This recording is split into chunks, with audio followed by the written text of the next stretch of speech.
আজি আমি কেন্দ্ৰীয় কমিটি ইউপিপিএল দলৰ নেতৃত্বত আমি ইয়াত কোকৰাঝাৰ জিলাত আমি ডিসি মহোদয় মেমোৰেণ্ডাম দিবলৈ ইয়াত আহিছোঁ আৰু আজি 10টা সাব ডিভিজন আমাৰ বিটিআৰত যিমান সাব ডিভিজন আছে সব সাব ডিভিজনত জিলাবিলাকেও আজি মেমোৰেণ্ডাম দিয়া কাৰ্যসূচীটো লোৱা হৈছে।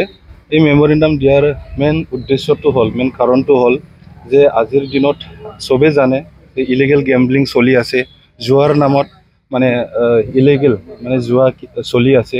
এইটো অতি সোনকালে বন্ধ কৰিব লাগে প্ৰশাসন ফালৰ পৰা। এইটো উদ্দেশ্য লৈ আমি ইয়াত মেমোৰেণ্ডাম দিবলৈ আহিছোঁ।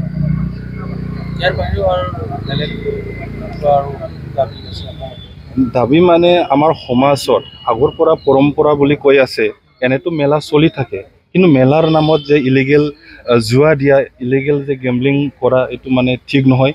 এইটো আমাৰ সমাজটো বেয়া পদত লৈ যোৱা। এইটো স্কুলৰ যে ল'ৰা ছোৱালী আছে, এই ল'ৰা ছোৱালীও ইয়াত জড়িত হৈ থকাটো আমি দেখিবলৈ পাইছোঁ আৰু সৰু সৰু ছোৱালী, এই ছোৱালীবোৰো ইয়াত জড়িত হৈ থকাটো আমি দেখিবলৈ পাইছোঁ। সেইকাৰণে আমি আমাৰ ডিসি মহোদয়ক মেমোৰেণ্ডামৰ যোগেদি যাতে আমাৰ অঞ্চলত বিটিআৰ অঞ্চলত এইটো চিৰদিনৰ কাৰণে বন্ধ হয়। কাৰণ 5টা বছৰত যেতিয়া ইউপিপিএল চৰকাৰ চলিছে, এই 5টা বছৰত কোনো জুৱা কালচাৰটো আমি দেখিব পোৱা নাছিলে। কিন্তু যেতিয়া ইউপিপিএল দল পাৱাৰৰ পৰা নাইকিয়া হৈ গ'ল, নতুন চৰকাৰ অহাৰ পিছত নেক্সট দিনাৰ পৰা আমি জুৱা কালচাৰটো আকৌ দেখিবলৈ আমি পাইছোঁ। সেইকাৰণে আমি প্ৰশাসনকো অনুৰোধ কৰিব বিচাৰিছোঁ আৰু আমাৰ যে যোনে চৰকাৰ চলাই আছে আগ্ৰামা মহিলা ডাঙৰীয়াকো আমি অনুৰোধ কৰিব বিচাৰিছোঁ, এইটো অতি সোনকালে আমাৰ সমাজৰ উন্নয়নৰ কাৰণে, আমাৰ সমাজৰ ভালৰ কাৰণে অতি সোনকালে এইটো বন্ধ কৰিব লাগে। এইটো ৰুলিং ফালৰ পৰাও এইটো দায়িত্ব ল'ব লাগিব, এইটো আমি আহ্বান কৰিব বিচাৰিছোঁ।